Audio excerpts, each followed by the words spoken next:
Salut à tous et à toutes les gens, c'est Blade et aujourd'hui on se retrouve pour une nouvelle vidéo lecture manga sur la chaîne. Dans cette vidéo lecture manga, je vais vous parler du 26e tome de Black Clover, manga de Yuki Tabata, édité chez les éditions Kazé. Le manga est toujours en cours en France et au Japon avec 27 tomes au Japon et 26 en France pour le moment. Bon alors, qu'ai-je pensé de ce 26e tome de Black Clover? Très franchement, ce tome-là est clairement l'un des meilleurs tomes de la série. J'ai l'impression, à chaque fois que je parle de Black Clover, j'ai l'impression de dire ça à chaque fois. Mais en même temps, l'arc Spade est un arc assez incroyable, honnêtement. L'arc Spade est vraiment monstrueux. Là, ce tome 26, il s'est passé beaucoup de choses. On est sur 3 fronts, vraiment. 2 fronts, c'est du combat et le front, on va dire, post-combat. Je vais d'abord vous parler des deux premiers affrontements, enfin des deux affrontements au niveau de ce tome-là. D'un côté, on a eu Vanica face à Noël, Secret et Rolopeshka, un combat qui s'est terminé. Il me semble que le combat avait commencé au niveau du tome précédent, fin du tome précédent si je ne me trompe pas. Mais ce tome-là, vraiment incroyable. Le combat qu'il y a dans ce tome-là est vraiment incroyable, vraiment très sympa. Même si comparé à l'autre combat qui se passe en même temps, finalement, qui se passe vraiment en même temps, comparé à l'autre combat, c'est limite rien, mais ce combat-là avec Vanica était stylé parce qu'on en apprend un peu plus, pas sur elle, mais sur ses capacités et sur le démon, voilà, très franchement, sur Megicula. Pour rappel, Megicula, c'est le démon qui je crois lance une malédiction sur Rolopeshka, et c'est également Megicula ou Megicula, je sais pas comment on le prononce, qui est responsable de la mort de la mère de Noël, tout simplement. D'ailleurs, je sais même plus, de Acier, je crois, Acier qui est la mère d'Asta, qu'est-ce que je raconte, qui est la mère de Noël. Franchement c'était incroyable, même si bon, finalement il n'y a aucune surprise sur le résultat du combat. Il y a juste eu, la toute fin est vraiment très stylée parce que pour Vanica au final, le scénario est le même que ce qui s'est passé avec la mère de Noël. D'ailleurs, en parlant de ça, Vanica s'en est rappelé. Au vu des talents de Noël et de ce qu'elle a montré, elle s'est dit: ah bah tiens, tes capacités, ce que tu es en train de faire, ça me rappelle Acier que j'ai affronté il y a des années, etc. Et que pour la motiver, du coup, j'ai pris un otage. Enfin voilà, Vanica a refait la même chose. Elle a kidnappé quelqu'un, je vais pas vous dire qui. Elle a kidnappé quelqu'un. C'était juste incroyable, personnellement. Enfin voilà. Et en plus, ça s'est assez mal terminé pour les autres affrontements parce qu'il y a eu une grosse explosion.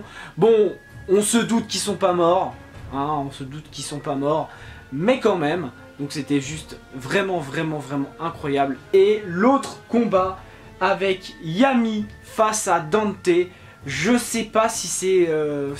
je me demande presque si c'est pas le meilleur combat de Black Clover à ce jour. Vraiment, le combat... Yami, c'est mon personnage préféré.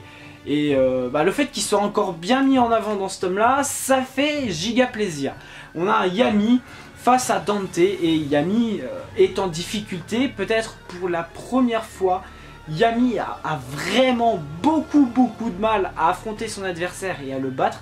Dante qui est le chef de la triade sombre, qui est je crois le frère aîné de Xénon et de Vanica.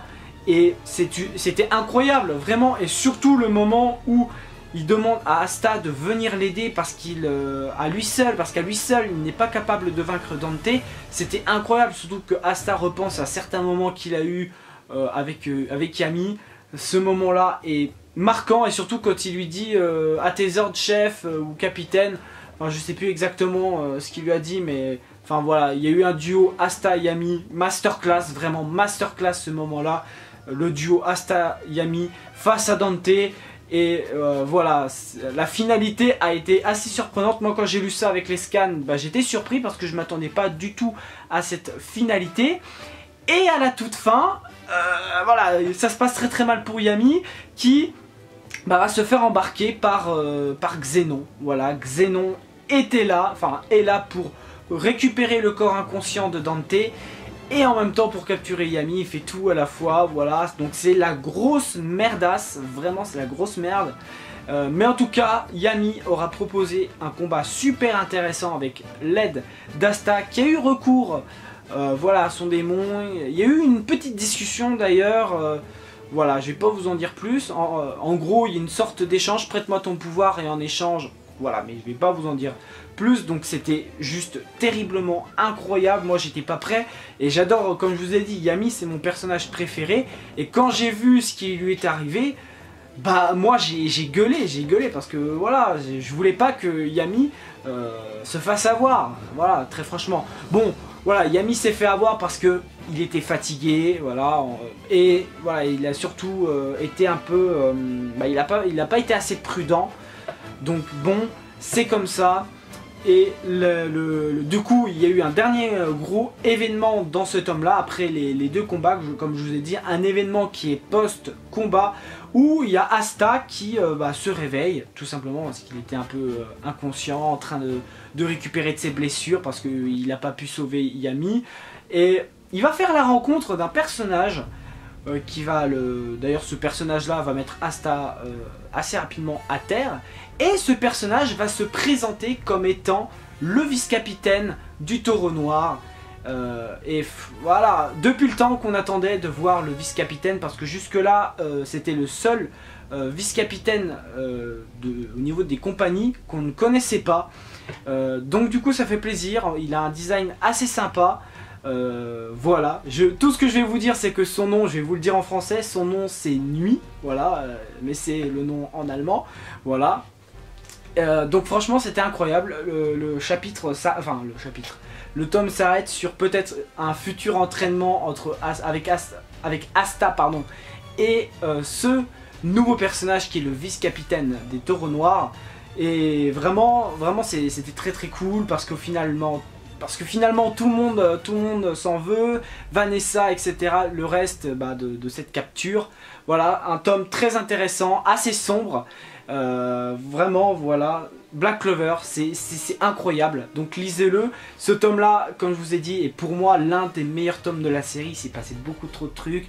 Émotionnellement, même à voir au niveau des combats, c'était grave stylé, surtout le combat avec Yami face à Dante, Yami et Asta face à Dante surtout.